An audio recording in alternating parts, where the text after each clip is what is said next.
नमस्कार दोस्तों, आज की इस वीडियो में हम देखेंगे बिहार एनसीईआरटी क्लास 8 का साइंस चैप्टर 6 क्वेश्चन आंसर करेंगे, जिसका नाम होगा पहले जंतुओं में जनन।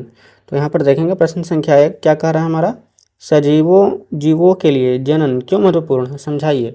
तो इसका उत्तर हो जाएगा, ये प्रक्रम प्रत्येक जीव की उत्तरजीविता के लिए आवश्यक है, अर्थात यह एक जैसे जीवों में पीढ़ी दर पीढ़ी निरंतरता बनाए रखना सुनिश्चित करता है। प्रश्न संख्या 2 देखेंगे अब, मनुष्य में निषेचन प्रक्रम को समझाइए। तो इसका उत्तर होगा, जनन प्रक्रम का पहला चरण शुक्राणु और अंडाणु का संलयन है। निषेचन के प्रक्रम में स्त्री यानी कि माँ के अंडाणु और नर यानी कि पिता के शुक्राणु के संयोजन होता है। इसलिए नई संतति में माता और पिता दोनों के लक्षण होते हैं और यह निषेचन शरीर के अंदर होता है, इसलिए इसे आंतरिक निषेचन कहते हैं। निषेचन के परिणाम स्वरूप युग्मनज का निर्माण होता है। अब देखेंगे प्रश्न संख्या 3, सर्वोचित उत्तर चुनिए। पहला, आंतरिक निषेचन होता है। तो यहाँ पर आंतरिक निषेचन किस में होता है, यहाँ पर देखेंगे हम, पहला का उत्तर यहाँ पर 1 नंबर हो जाएगा, यानी कि यहाँ पर आंतरिक निषेचन हो जाएगा मादा के शरीर में।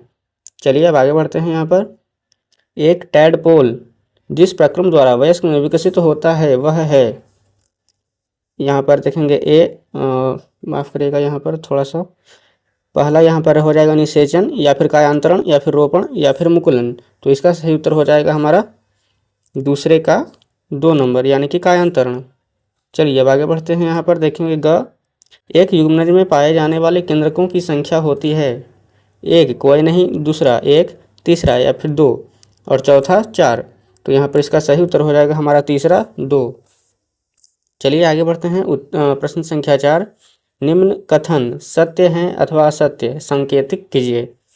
तो पहला देखेंगे यहाँ पर, अंड प्रजक जंतु विकसित शिशु को जन्म देते हैं। तो ये कथन हमारा गलत हो जाएगा, यानी कि एफ, यानी कि यहाँ पर असत्य आप लिख सकते हैं। तो यहाँ पर हम कटकुट कर देते हैं। यहाँ पर दूसरे में देखेंगे, प्रत्येक शुक्राणु एक एकल कोशिका होती है, जो कि हमारा बिल्कुल ट्रू है, यानी कि सत्य। चलिए तीसरा देख लेते हैं, मेंढक में बाह्य निषेचन होता है, जो कि हमारा बिल्कुल सत्य है। चौथा देखेंगे अब, वह कोशिका जो मनुष्य में नए जीवन का प्रारंभ करती है युग्मक कहलाती है। तो ये भी हमारा कथन बिल्कुल सत्य है। अब देखेंगे पांचवा, निषेचन के पश्चात दिया गया अंडा एक एकल कोशिका होता है। यह भी हमारा बिल्कुल सत्य हो जाएगा। देखेंगे 6 नंबर, अब अमीबा मुकुलन द्वारा जनन करता है, जो कि हमारा बिल्कुल गलत है। देखेंगे 6 नंबर, अलैंगिक जनन में भी निषेचन आवश्यक है। ये हमारा गलत हो जाएगा स्टेटमेंट। आगे बढ़ते हैं, द्विखंडन अलैंगिक जनन की एक विधि है, जो कि हमारा बिल्कुल सही है।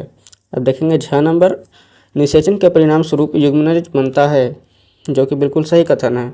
अब देखेंगे यह नंबर, भ्रूण एक एकल कोशिका का बना होता है, जो कि हमारा बिल्कुल गलत है। आगे बढ़ेंगे प्रश्न संख्या 5 की ओर, युग्मनज और गर्भ में 2 विभिन्नताएं दीजिए। तो इसका उत्तर देखेंगे हम, यहाँ पर युग्मनज फिर गर्भ करके ऐसे कॉलम बना लेंगे एक।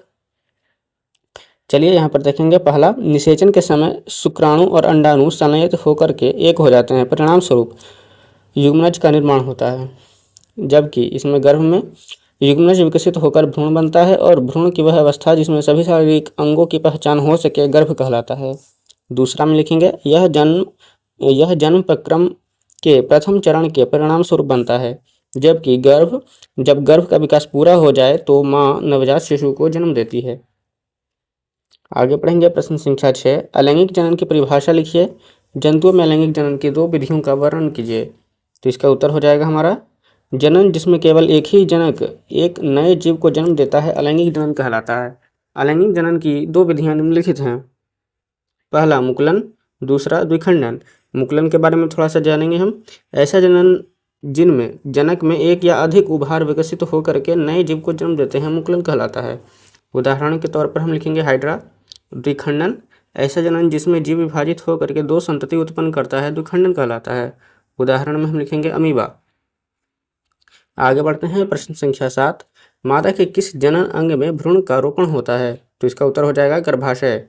प्रश्न संख्या 8, कायांतरण किसे कहते हैं, उदाहरण दीजिए। उत्तर, कुछ जंतुओं में शिशु वयस्क के समान नहीं होते, ऐसे जंतुओं के शिशुओं का कुछ विशेष परिवर्तनों के साथ वयस्क में रूपांतरण कायांतरण कहलाता है।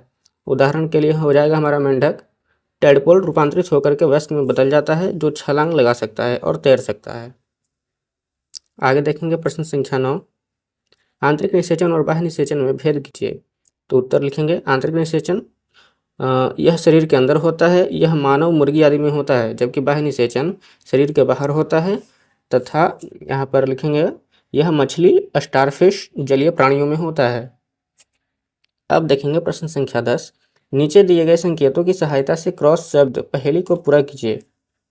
यहाँ पर आप क्वेश्चन पढ़ लेंगे, हम सीधा आंसर यहाँ पर देखिए इस प्रकार से यहाँ पर जैसे जैसे यहाँ पर जो खाली दिया गया है ऐसे ऐसे फिल होगा, अब भर लीजिएगा। तो ठीक है दोस्तों, इसी के साथ हमारा चैप्टर 6 समाप्त होता है। मिलेंगे हम नेक्स्ट वीडियो में चैप्टर नंबर 7 के सॉल्यूशन के साथ। तब तक के लिए धन्यवाद।